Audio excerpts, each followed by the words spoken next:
Le temps semblait suspendu, alors que Jabari se tenait devant un dilemme déchirant. D'un côté, la pierre de lumière, qui scintillait à quelques pas de lui, promettant la libération de Nyota et peut-être même le salut de leur village. De l'autre, Musa, son frère, blessé et vulnérable, gisant au sol sous le regard menaçant de la créature.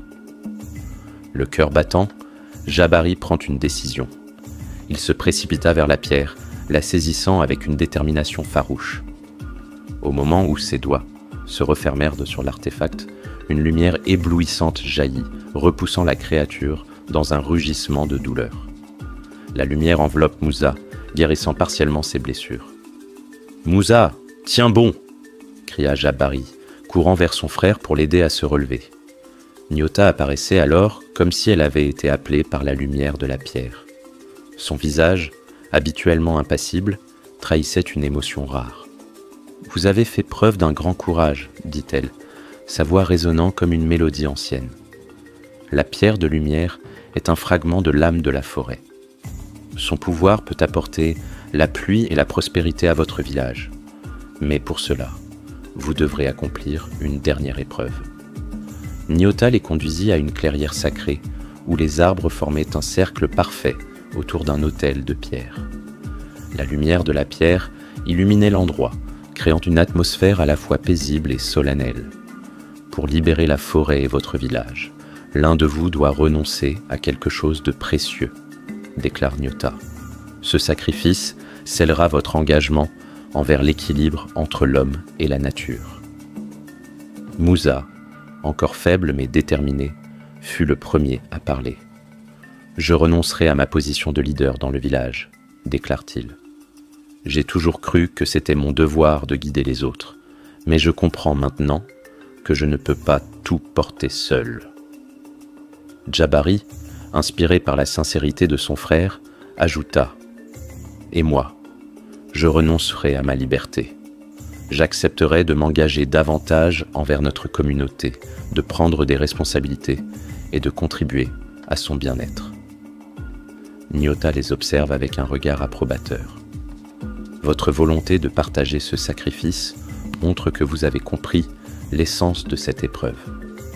L'équilibre ne peut être qu'atteint par la collaboration et la compréhension mutuelle. Avec la pierre de lumière et leur sacrifice, le rituel a commencé. » Nyota s'avança au centre de la clairière, les bras levés vers le ciel. La lumière de la pierre l'enveloppe, la transformant peu à peu. Sa forme éthérée est devenue plus tangible, plus humaine. Quand la lumière se dissipa, Nyota était devenue une femme ordinaire, bien que son aura de sagesse demeurât. Elle sourit aux deux frères, ses yeux brillants de gratitude. « Je suis enfin libre, » dit-elle, « et je vous dois cette liberté. Sachez que je n'étais pas seulement la gardienne de cette forêt. J'étais aussi une ancêtre de votre famille, punie pour avoir trop aimé la nature au détriment des miens. Aujourd'hui, vous avez rétabli l'équilibre. » Elle leur tendit la main, et une pluie bienfaisante commença à tomber, d'abord doucement, puis avec plus d'intensité. La sécheresse qui menaçait leur village était enfin brisée. « Allez, » murmura Nyota, son corps commençant à se dissoudre dans la lumière.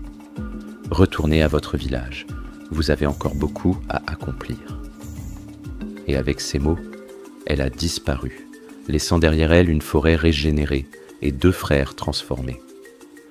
Musa et Jabari rentrèrent au village sous une pluie bienvenue, portant la pierre de lumière comme un symbole de leur victoire. Les villageois, d'abord incrédules, furent rapidement submergés par la joie en voyant leur récolte revivre et leurs réserves d'eau se remplir.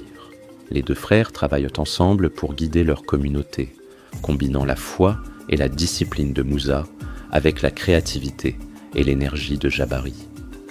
Ils introduisirent de nouvelles méthodes d'agriculture, organisèrent des célébrations pour renforcer les liens entre les villageois et veillèrent à ce que chacun ait une voix dans les décisions importantes. Leur histoire est devenue une légende, racontée autour des feux de camp et transmise de génération en génération. On disait que la forêt elle-même veillait sur eux et que Nyota, bien que libérée, continuait à les protéger de loin. Des années plus tard, alors que Moussa et Jabari, devenus des anciens respectés, regardaient les enfants du village jouer sous les arbres, Moussa se tourna vers son frère.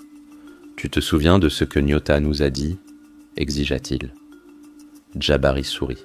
« Oui, la vie est un équilibre entre la lumière et l'obscurité, entre la responsabilité et la liberté. Ceux qui comprennent cela trouvent la paix et la prospérité. » Et alors que le soleil se couchait, inondant le village d'une lumière dorée, les deux frères se sentent en paix, sachant qu'ils avaient trouvé cet équilibre, non seulement pour eux-mêmes, mais pour toute leur communauté. Si vous avez aimé, abonnez-vous, likez et activez la cloche de notification pour ne pas manquer les prochaines vidéos.